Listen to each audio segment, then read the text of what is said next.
My wife Lena thought she was being cute when she said it. We were arguing about me working late again on my engineering project when she flashed that manipulative smile and purred, "If you don't behave, I'll give my lips to someone else." I didn't even look up from my blueprints. "Then pack your bags." The silence that followed was deafening. Lena's face went white, then red, then she forced out a laugh. "It was just a joke, Nate. God, you're so dramatic." But I knew better. After 12 years of marriage, I could read Lena Carter like a technical manual. Every tell, every micro-expression, every forced giggle when she was lying through her perfect teeth. 3 weeks later, I found the burner phone. It was wedged between the couch cushions like some cliché from a bad movie, except this was my real life imploding in high definition. The screen lit up with a text from C that made my stomach drop. "Can't wait to taste those lips again. Your husband's such a boring tool." I sat there in our pristine coastal Maine living room, holding evidence of my wife's betrayal, and something cold settled in my chest. Not heartbreak. That would come later. This was pure, calculating rage. My phone buzzed. Lena texting from her client showing. "Running late, honey. Don't wait up. Big sale tonight." Right, big sale. I pulled up the real estate listings on my laptop. No open houses scheduled for tonight. No properties matching her usual territory. I grabbed my keys. 20 minutes later, I was parked across from Chad Dorsey's glass penthouse, watching my wife's BMW in his driveway. Chad, her boss, her mentor, her just a friend for the past 2 years. The same Chad who'd made snide comments about my blue-collar engineering work at every company party. My hands were steady as I walked to his car. Amazing how calm you can feel when your world is ending. I keyed Cheater into his pristine Mercedes door, then popped his trunk and deposited the rotting salmon I'd grabbed from my tackle box. The smell would marinate nicely in this heat. Back home, I cracked open a beer and waited. Lena stumbled in at midnight, reeking of expensive cologne and lies. "How was your night, honey?" "Educational," I said, not looking up from my laptop. "How was the big sale?" She froze for just a second. "Oh, you know how it is. Difficult clients. Chad had to help me close the deal." "I bet he did." She laughed nervously. "You're acting weird, Nate." "Just tired. Long day at the office." Before we dive deeper into this story, I have one small request. Please subscribe, drop a like, comment, and hit that hype button to boost this channel so more people can discover these incredible Reddit stories. The next morning, Chad's frantic voicemail was music to my ears. "Some psycho vandalized my car. It smells like a fish market exploded." Lena listened to the message with wide, innocent eyes. "That's terrible. Who would do such a thing?" I shrugged. "Probably someone who doesn't like cheaters." Her face went pale. "Nate, what are you implying?" "Nothing at all, sweetheart. Just making conversation." But we both knew the game had changed. "You look like hell," my best friend Ricky said, sliding another whiskey across his bar. "Let me guess. Lena's still playing house with her boss?" Ricky's dive bar was the kind of place where secrets went to die and revenge plots were born over cheap bourbon. He'd been my friend since high school, back when I was the smart kid everyone underestimated, and he was the wise ass who had my back. "It's worse than that," I said, showing him screenshots from the burner phone. "Look at this." Ricky whistled low. "Jesus, Nate. She's really going for it, isn't she?" "Read the timestamps. She's been playing me for months." "So what's the plan? Divorce lawyer? Private investigator?" I knocked back my drink. "Something better. I'm going to destroy them both." "Now you're talking. What do you need?" That's why I loved Ricky. No judgment, no lectures about taking the high road. Just pure, loyal friendship and a willingness to help me burn it all down. Information. Chad's been sniffing around my company, asking questions about our new patent. I think this whole affair is cover for corporate espionage. Ricky's eyes lit up. No shit? That's even better. You can nail him professionally and personally. I pulled out a folder of fake documents I'd prepared. Detailed plans for a fictional revolutionary engineering project worth millions. I'm going to let Lena accidentally find these. When she passes them to Chad, I'll have proof they're working together. Devious. I like it. It gets better. Tomorrow night, Lena's friends Tasha and Margot are throwing their monthly gossip session at Chad's penthouse. I'm going to crash the party. Ricky grinned. Need backup? Absolutely. The next evening, I left the fake documents conspicuously on my desk and made a show of going to bed early. Through the bedroom window, I watched Lena sneak into my home office. She photographed every page with her phone, texting frantically. 20 minutes later, she was going for a drive to clear her head. I followed at a distance, Ricky riding shotgun with a cooler full of supplies. There, I pointed to Chad's building. Penthouse level, see the lights? I see them, and I see your wife's car. We parked and took the service elevator to the 20th floor. The penthouse door was unlocked. Cocky bastards thought they were untouchable. I could hear voices and laughter from the main room. Lena's voice, high and excited. Nate's been working on this for months. It's going to make millions. Chad's response made my blood boil. Perfect. My contact in Shanghai will pay top dollar for these specs. Your husband's too stupid to know what hit him. Tasha giggled. Poor Nate. He has no idea his wife's getting the best of both worlds. That's when I stepped into the room. Actually, Nate knows exactly what's happening. The silence was beautiful. Lena's champagne glass hit the floor. Chad's face went white. Tasha and Margot looked like deer in headlights. Hello, darling, I said to Lena. Enjoying your girls' night? Nate, I can explain. No need, I heard everything.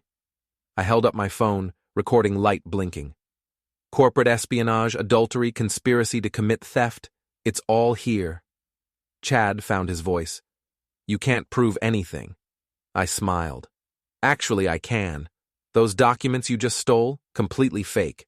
Congratulations, you just confessed to attempted corporate espionage on camera. Ricky appeared behind me, grinning. And we brought party favors. Before anyone could react, he tossed a handful of stink bombs around the room.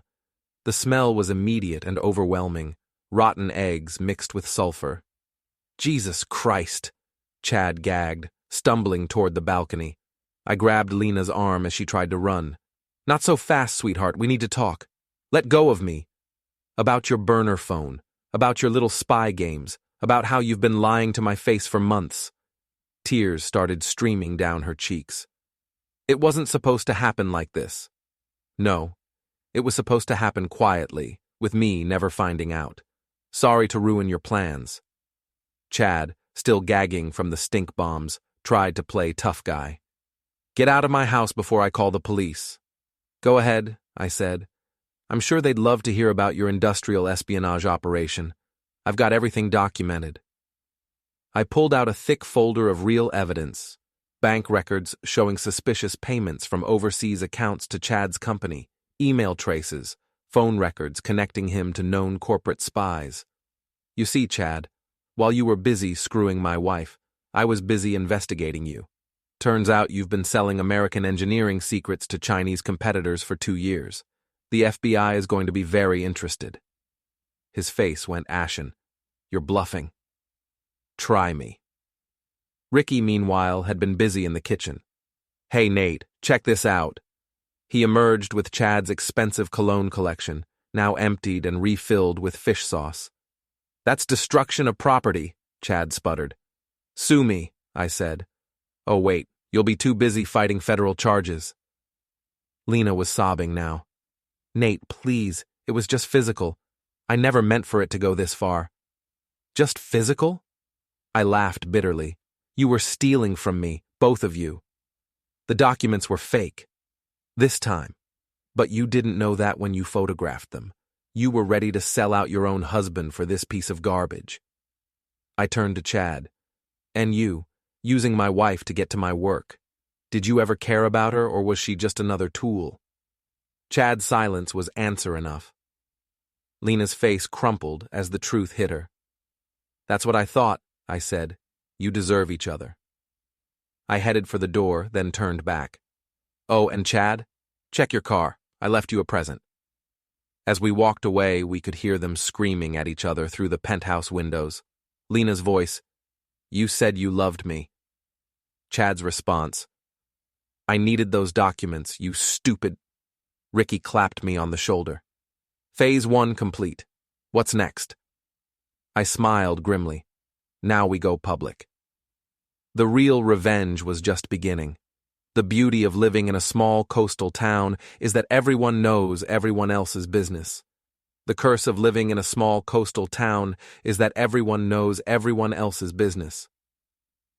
I was about to turn that curse into Chad and Lena's worst nightmare.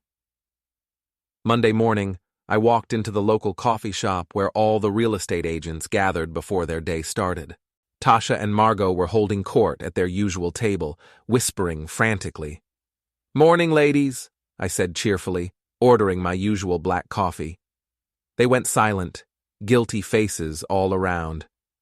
"Heard you had quite the party Saturday night," I continued conversationally. "Hope everyone recovered from the excitement." Margot cleared her throat. "Nate, about what you saw. What I saw was my wife stealing proprietary documents to pass to her lover for money. What I recorded was conspiracy to commit corporate espionage." I took a sip of coffee. "What I reported to the FBI this morning was a 2-year pattern of industrial espionage involving foreign agents." Both women went pale. "You're lying," Tasha whispered. I pulled out my phone and played a recording of Chad's voice. "My contact in Shanghai will pay top dollar for these specs." The coffee shop had gone dead quiet. Every real estate agent in town was listening. "That's Chad Dorsey, senior partner at Coastal Properties," I announced loudly. "Selling American engineering secrets to Chinese competitors. And that's my wife, Lena Carter, helping him steal from her own husband." I finished my coffee and headed for the door. "Have a great day, everyone. I know I will." By noon, the story was all over town. By evening, it had reached the State Real Estate Licensing Board. Lena came home in tears. "They suspended my license pending investigation. My career is ruined." "Good," I said, not looking up from my laptop. "Good? Nate, this is my livelihood." "You should have thought of that before you decided to become a corporate spy." "Those documents were fake." "Intent to commit a crime is still a crime, sweetheart. Ask any lawyer." She collapsed into a chair. "What do you want from me?" "I want you gone. Tonight. This is my house, too." I finally looked at her. "Actually, it's not. Check the deed. I bought this place before we married, and I never added your name. Legally, you're just a tenant who's been served eviction notice." Her face went white. "You can't do this." "I can and I am. You have until midnight to pack your essentials. Everything else stays." "Where am I supposed to go?" "I hear Chad's looking for a new place. His lease got terminated when his landlord found out about the federal investigation." The next morning I drove to Chad's office building. The scene in the parking lot was beautiful. FBI agents carrying out boxes of evidence while Chad stood in handcuffs, screaming about his rights. I rolled down my window. "Morning, Chad. How's that Shanghai deal working out?" He spotted me and went ballistic. "You son of a bitch, you set me up." "I gave you enough rope. You hanged yourself." Agent Martinez, who I'd been working with for weeks, walked over. "Mr. Carter, we found everything you told us about. Bank records, encrypted communications, payment schedules. This is going to be a major case." "Happy to help my country," I said solemnly. Chad was still screaming as they loaded him into the FBI van. "This isn't over." "Actually," I called back, "it really is." That afternoon, Lena showed up at my office. She looked terrible. Red eyes, wrinkled clothes, defeat written all over her face. "Nate, please. We need to talk." "No, we don't.